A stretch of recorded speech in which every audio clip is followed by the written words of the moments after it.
Prof. Heru, yang cukup menarik adalah ini cukup dikatakan tadi keterangannya adalah si anak ini, terduga pelaku ini melakukan aksi pembunuhan terhadap orang tuanya karena kakaknya dimarahi. Bukan pada saat itu, tapi sehari sebelumnya. Ada jeda di sana. Gimana menurut Anda? Ya ini harus didalami juga ya. Harus didalami karena bisa jadi ada unsur pembelaan diri, tapi tidak semua pembelaan harus berupa pembunuhan juga gitu kan. Ini harus didalami betul oleh pihak kepolisian, pihak penyelidik ya.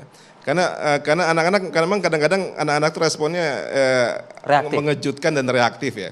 Biasanya terkait dengan misalnya ada kayak kasus di Jawa Tengah hanya gara-gara dilarang pakai handphone seorang anak mohon maaf bunuh diri gitu ya. Karena anak SD dilarang main handphone bunuh diri atau dilarang pacaran katakan sampai putus asa gantung diri segala macam. Jadi sebagian reaktif tergantung walaupun nggak semua seperti itu juga gitu ya.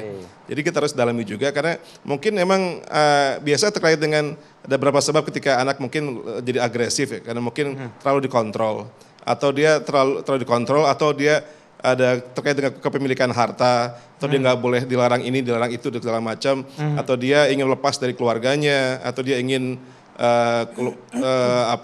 lebih mandiri dan sebagainya. Jadi harus didalami ini.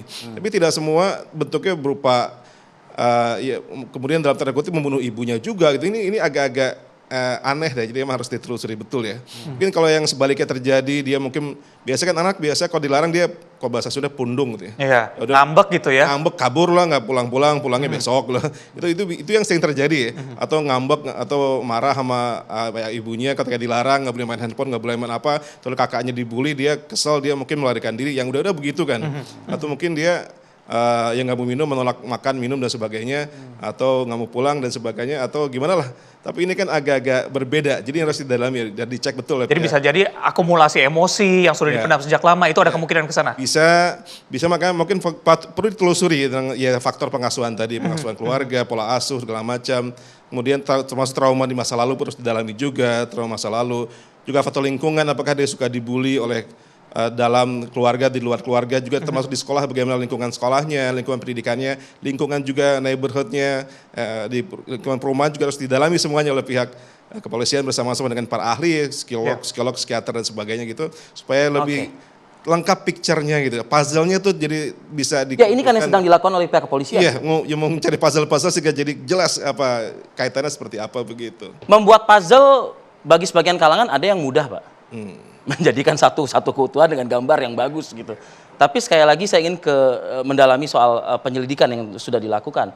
Tadi Pak Arianto on air mengatakan sudah menghubungi ya pihak kepolisian setempat yang memang diminta untuk sangat berhati-hati ya Pak ya dalam ini ya. Oke, kita menghargai itu Pak, kita apresiasi juga itu.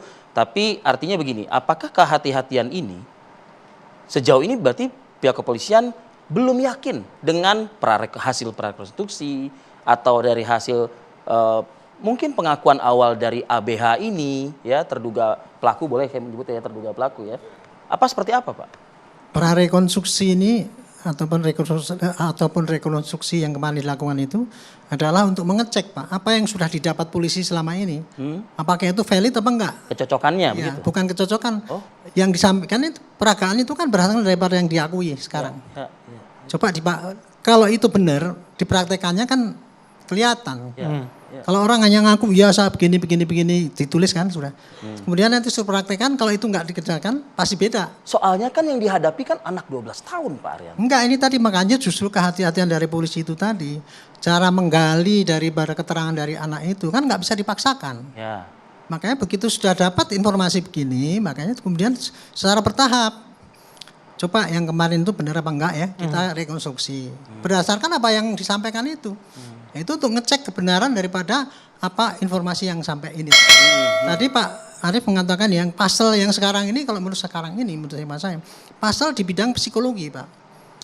Kerja daripada psikologi forensik yang sekarang ini masih kerja keras. Tapi belum dapat hasilnya, sehingga polisi penyidik bukan bisa menyimpulkan apa hasil daripada kondisi psikologi daripada anak itu. Kemudian apakah kemungkinan dia punya apa penyebab yang bisa menjadi pemicu, itu belum ada Pak. Gitu. Jadi sekarang ini sambil menunggu itu yang didapat kemarin ya yang bisa dilakukan adalah rekonstruksi itu. Artinya begini, mendengarkan pernyataan, pengakuan meskipun juga dengan cara yang pendekatan yang khusus gitu ya kepada ABH ini tentu kan beda dengan kita mendengarkan pernyataan dari tersangka dewasa remaja begitu yang memang kita akan bawa itu ke peradilan dengan mudah tentunya. Nah artinya apalagi yang harus diperkuat? Saya tidak yakin hanya data dari anak 12 tahun. Tentunya kan harus ada juga kelengkapan informasi dari pihak-pihak lain yang dibawa di peradilan konstitusi. Kalau sekarang ini yang dikerahkan penyidik tenaga dari keterangan 12 tahun tersebut. Bukan.